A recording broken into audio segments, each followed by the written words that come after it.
And welcome to Hannity, and tonight we're broadcasting from the Civic Center in Cleveland Heights, Ohio. Now it's the home of Darrell Scott's church, the New Spirit Revival Center.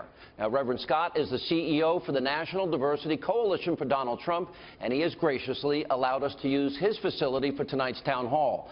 Now he has invited members of his congregation to participate, and other Donald Trump supporters that live in the area that were invited to attend as well.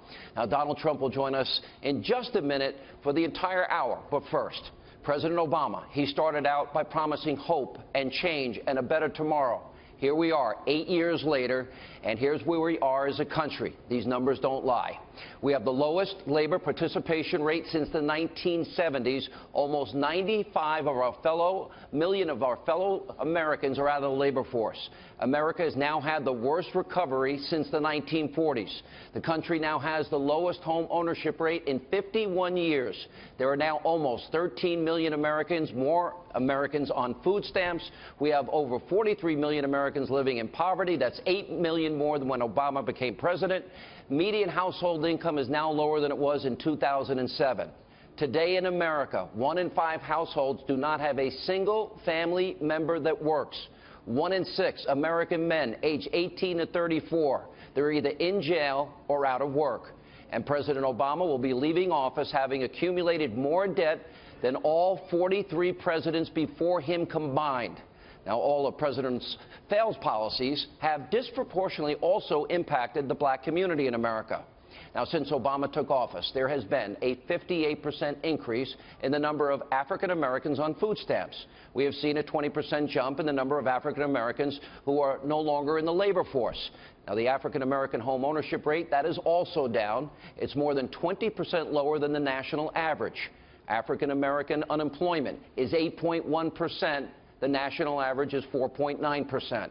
The wage gap between African Americans and white workers is the worst in nearly 40 years. Median household income for African Americans is $20,000 less than the national average. And the African American poverty rate is 24.1%. That is over 10% higher than the national average. Now, there's also been a surge in inner city crime. In Chicago, for example, President Obama's hometown, over 3,100 people have been shot this year alone. And since Obama has been in office, 3,660 people have been murdered.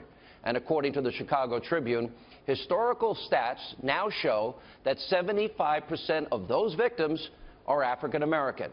Then, on top of all of that, our educational system in America is especially bad in inner city America. High school graduation rates are 9% lower for African American students than the national average. And according to the most recent statistics, the high school dropout rate for African American students is also higher than the national average.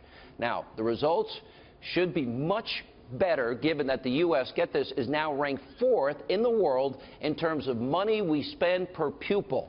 Now, per student, it works out to be $11,600 per student. Now, despite the high spending, America ranks 17th in reading, 19th in science, 26th in math. And by the way, we've not even talked about the disaster that is Obama and Hillary Clinton's foreign policy: Iran, Iraq, Afghanistan, Egypt, Libya, Syria, China, North Korea, Russia.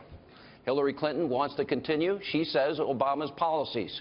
Now, the country deserves better, and the African American community deserves better. Tonight, Donald Trump joins us for the entire hour to talk about where we are and what he will help do to fix these problems if he's elected president. For most of this hour, I'll be turning things over to this audience and let them ask the GOP nominee the questions that are on their mind. We've got a lot to get to, so help me in joining and welcoming the 2016 Republican presidential nominee, Donald Trump.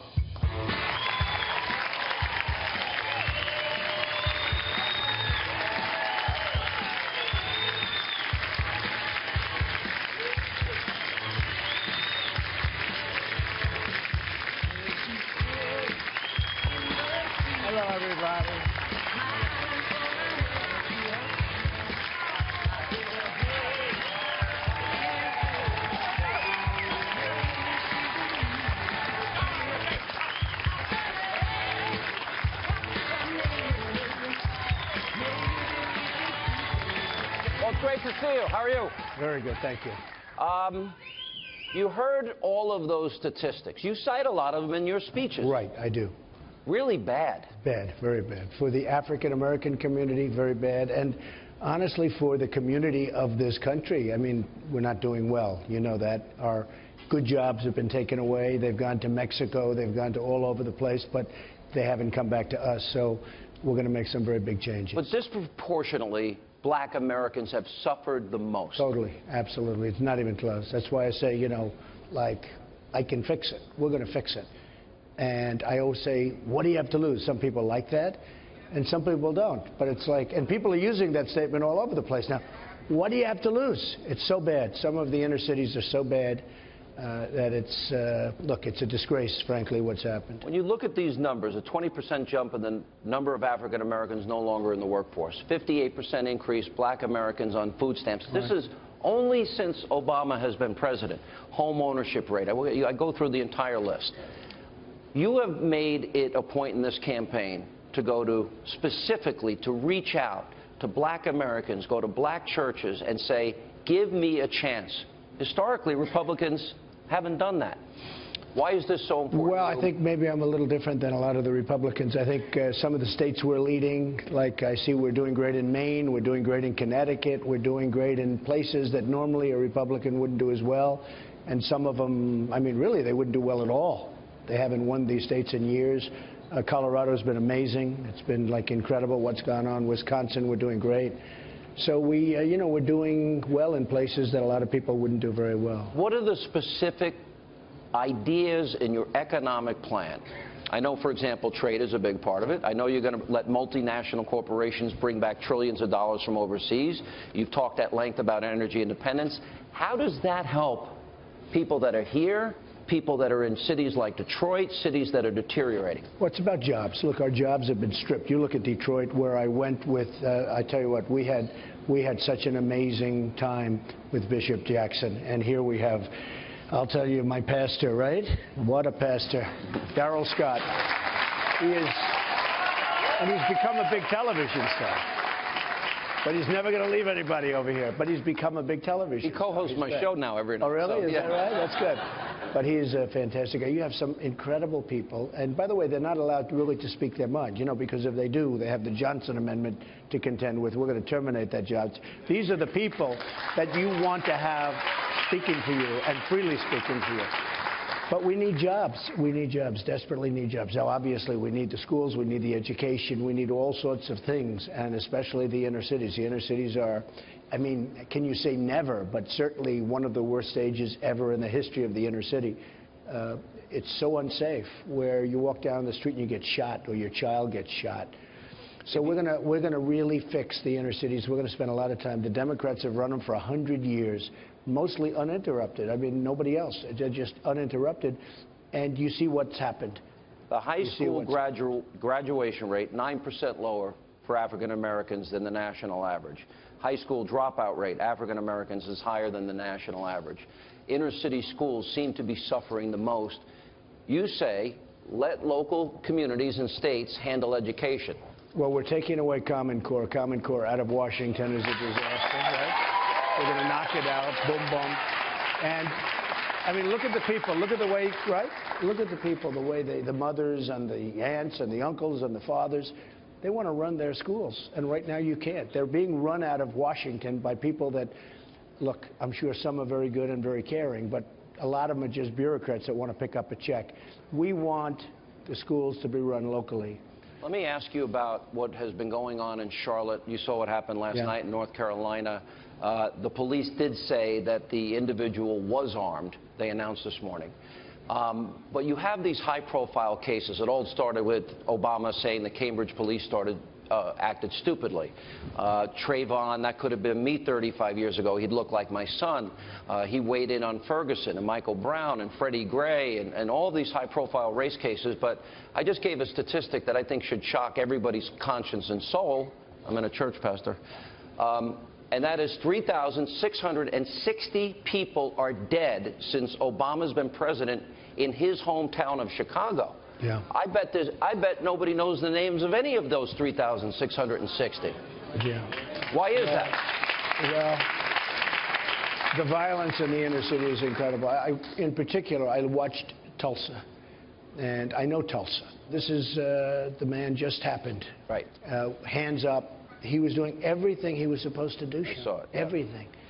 And a young policeman shot this man. I don't get it. You can come. I don't care where you're coming from. There was something really bad going on. I saw it. He had his hands up. I don't know if she choked. No.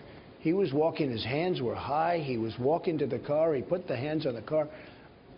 Now, maybe she choked. Something really bad happened. But this is something, you know. How do we stop this cycle of violence, and more particularly, I mentioned Chicago, 75% of those shootings are black Americans. 3,660 since Obama's president. Yeah. This year alone, over 3,000 shot in one city. Now, I would think if it was your home city of New York, you would have gone to New York and tried to do something about it. I was in New York when it was really bad. Numbers never like that. I mean, Chicago is, you know, you take some of these cities, it's worse than, and there's two Chicagos. There's the luxury Chicago where I have this incredible hotel and it's a whole different world. And then you have the other side of the world where it's horrible. Now, I have to say, the crime is just beyond anything. It's worse than Afghanistan. You know, I said worse than some of the war-torn cities, and you know that's true. But in New York, we had Rudy Giuliani did a fantastic job. He was a great mayor. He really was. And we had horrible numbers. And we had a wonderful police commissioner working with Rudy. And they started stop and frisk. And they did a great job. And New York became from one of the more unsafe cities to one of the largest, maybe the largest safe city, I think, right? I think it was the largest safe city. About 2,500 murders in the world, down or something. to 500. Yeah, so it was unbelievable, and it was stop and frisk. Now they've stopped it in New York. Let's see what happens. But Chicago, maybe more than ever, you're going to need something because what's going on there is absolutely out of control. Let me ask this question. Hillary Clinton has played the race card against you in this campaign. Yeah. She's talked about, I guess, all of us. If you're supporting Donald Trump, you're a deplorable person, irredeemable. Pastor, I thought everybody was redeemable if you say you're sorry for your sins, right? Okay. Well, and that racist, sexist, homophobic, xenophobic, Islamophobic. She went through the whole list. The whole list, and check everything off. Does that aggravate you? Does that annoy you? Well, you have to know from where it comes. I mean, I understand what's going on, and, you know, it's their only hope. They see what's happening with the polls. You see what's happening with the polls. We have a movement going on, John, and this is white, black, Asian, everybody. We have a movement on Hispanic, because people are tired of what's going on in the country. You know, we spent trillions of dollars, $6 trillion now in the Middle East, and you come to Cleveland or you go to Detroit or Philadelphia and we can't build a school. We can't even paint the classrooms. Yeah. We build schools in these places and they knock them down. We build them again. They knock them down. We do it a third time. Look, it is insane. We spent we're up to $6 trillion in the Middle East, and our roads have potholes. Our highways are in bad shape. Our bridges are falling down. So people are tired. When she uses all of those names now, she has taken money from countries like the UAE and Kuwait and Oman and Saudi Arabia. So she says you're racist, sexist, homophobic, xenophobic, Islamophobic, but she takes money from a country that where men tell women how to dress, women can't drive, women are told whether they can go to school or work. Gays and lesbians are killed for being gay and lesbian, and by the way, they persecute Christians and they persecute Jews. Is that hypocrisy? Well, look, everybody understands what's going on there, and it's a whole pay-for-play deal, and a lot of people have been saying it, and for some reason nobody is picking it up. They're just not picking it up. They don't want to pick it up. They don't like seeing what's happening in the polls. They don't like where we're leading in Florida. We're leading in Ohio. By the way, the electoral map, according to Reuters, it's 243 to 242. Yeah. That's how close the race is.